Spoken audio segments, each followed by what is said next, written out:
नीलमणि जंगल के किनारे एक साफ सुथरी नदी कलकल करती बहती थी। एक दोपहर सुनहरी पंखों वाली रानो चिड़िया उड़ती हुई नदी के तट पर आई। चिलचिलाती धूप में उसका गला सूख रहा था। जैसे ही उसने पानी पीने के लिए अपनी चोंच झुकाई, उसे पास की झाड़ियों से किसी के सिसकने की आवाज़ सुनाई दी। उफ, ये अकेलापन और ये सजा, क्या कोई मुझे इस कैद से आजाद नहीं करेगा? सदियां बीत गई इस रूप में, पर किसी को मुझ पर तरस नहीं आया। रानो चिड़िया चौंक गई। उसने पंख फड़फड़ाए और इधर उधर देखा, पर वहाँ कोई नहीं था। अरे, ये रोने की आवाज़ कहाँ से आ रही है? कोई है क्या यहाँ पर? डरो मत, बाहर आओ। फिर वह धीरे धीरे झाड़ियों की ओर बढ़ी। वहाँ अंगूरों का एक बड़ा सा गुच्छा लटका था, लेकिन जो रानो ने देखा, उसे देखकर उसकी आंखें फटी की फटी रह गई। अरे बाप रे, अंगूर की आंखें, और ये बोल भी रहा है। रानो, लगता है आज प्यास के मारे तेरा दिमाग चकरा गया है। क्या मैं कोई सपना देख रही हूँ? नहीं छोटी चिड़िया, तुम सपना नहीं देख रही। मैं असल में एक फल नहीं हूँ, मैं एक श्रापित परी हूँ। पर तुम्हारी आंखों में इतने आंसू क्यों हैं? तुम कौन हो और इस झाड़ी में ऐसे क्यों लटकी हो? क्या किसी ने तुम्हें चोट पहुंचाई है? ये कहानी बहुत पुरानी और दर्दनाक है रानो। आज से 100 साल पहले इसी नदी के किनारे महाज्ञानी उल्लू बाबा घोर तपस्या कर रहे थे। उस समय ये जंगल दिव्य था। परी अपनी सहेलियों के साथ आकाश मार्ग से जा रही थी। नीचे उल्लू बाबा अग्नि तपस्या में लीन थे। वे अपनी तपस्या के अंतिम चरण में थे। सखियों, देखो, ये बाबा कितने शांत लग रहे हैं। क्यों ना इनके चारों ओर फूलों की बारिश की जाए, इन्हें प्रसन्नता होगी।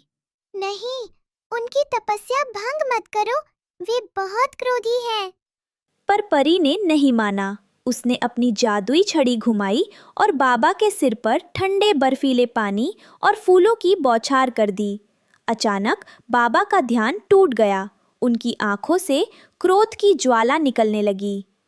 मूर्ख कन्या, तूने मेरी 10 वर्षों की अखंड तपस्या को क्षण भर के मनोरंजन के लिए खंडित कर दिया। तुझे अपनी सुंदरता और अपनी शक्तियों पर बहुत अभिमान है ना?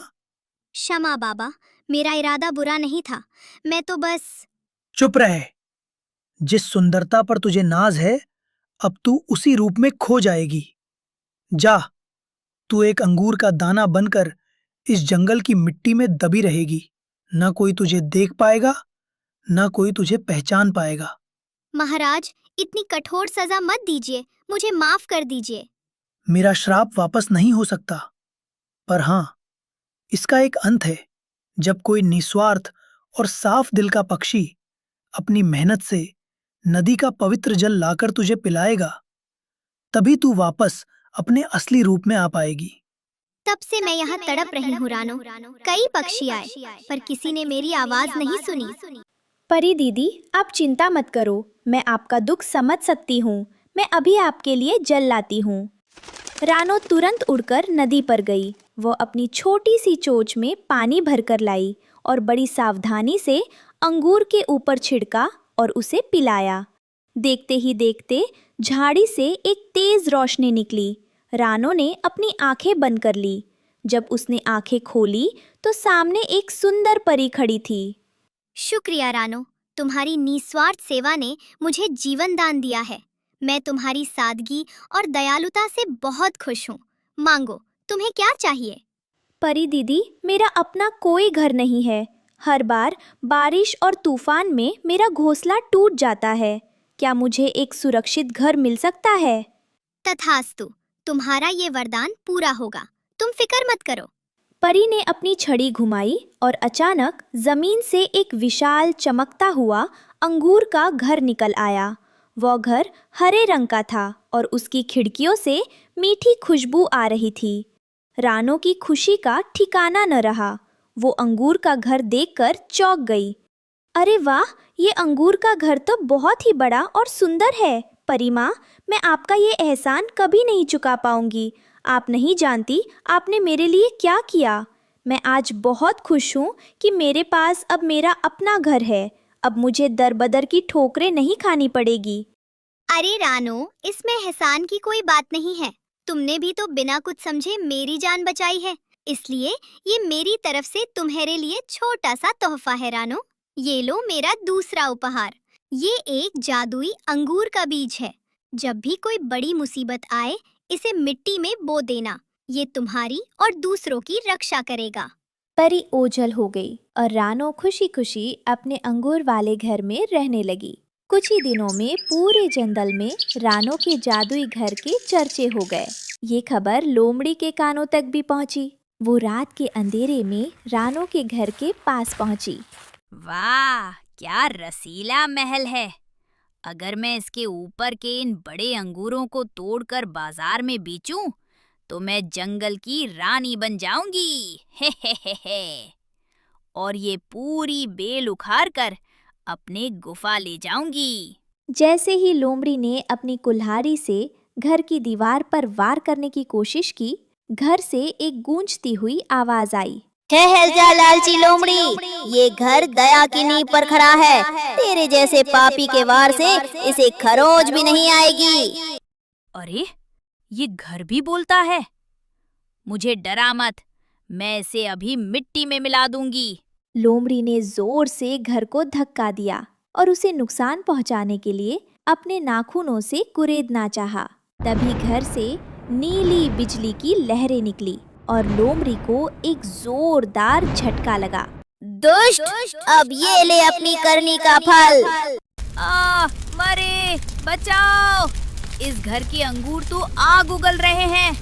मेरी पूंछ जल गई। भागो यहाँ से। ये कोई घर नहीं, ये तो कोई जादूगर है। जादुई घर ने लोमड़ी को दूर फेंक दिया। वो डर के मारे दुम दबाकर भाग गई। जादुई घर सिर्फ साफ दिल वालों के लिए था, चोरों के लिए नहीं। कुछ हफ्तों बाद जंगल का मौसम अचानक बदल गया। काले बादल छा गए और ऐसी मूसलाधार बारिश हुई जैसी पहले कभी नहीं हुई थी। तेज हवाओं से पेड़ों की टहनियाँ टूटने लगीं। सुबह होते होते जंगल के सभी पक्षी बेघस हो गए। कालू कौआ, मिट्ठू तोता और तोती, टुनटुनी चिड़िया सब भीगते हुए रानो के पास पहुँचे। अरे दोस्तों, आप सब यहाँ एक साथ, क्या बात है? रानो बहन, हमारा सब कुछ उजड़ गया। हमारे बच्चों के पास सिर छिपाने की जगह नहीं है। क्या तुम हमारी मदद कर सकती हो? हमें माफ कर देना रानो, हम हमेशा तुम्हारे इस घर का मजाक उड़ाते थे, पर आज हम लाचार हैं। रानो का दिल पसीज गया। उसे परी का दिया हुआ वो जादुई बीज याद आया। घबराओ मत दोस्तों, मुसीबत के समय जो काम आए वही असली दोस्त है। परी ने मुझे ये बीज इसीलिए दिया था। रानो ने जमीन में गड्ढा किया और वो जादुई बीज बो दिया। पलक झपकते ही वहाँ से अंगूर की बेलें निकलने लगी और देखते ही देखते वहाँ दर्जनों छोटे छोटे अंगूर के घर बन गए। सब पक्षी अपने अपने घरों में जा सकते हैं। अब कोई भी बारिश में नहीं भीगेगा, अब कोई नहीं रोएगा। ये सब घर आपके हैं। धन्यवाद रानो, तुम सच में इस जंगल की जान हो। उस दिन के बाद से नीलमणि जंगल में कभी कोई पक्षी बेघर नहीं हुआ। रानो चिड़िया अपने जादुई अंगूर के घर में शान से रहती थी और उसकी दयालुता की मिसाल आज भी जंगल के परिंदे देते हैं। इस कहानी से हमें सीख मिलती है कि निस्वार्थ भाव से की गई मदद का फल हमेशा मीठा होता है और बांटने से सुख बढ़ता है।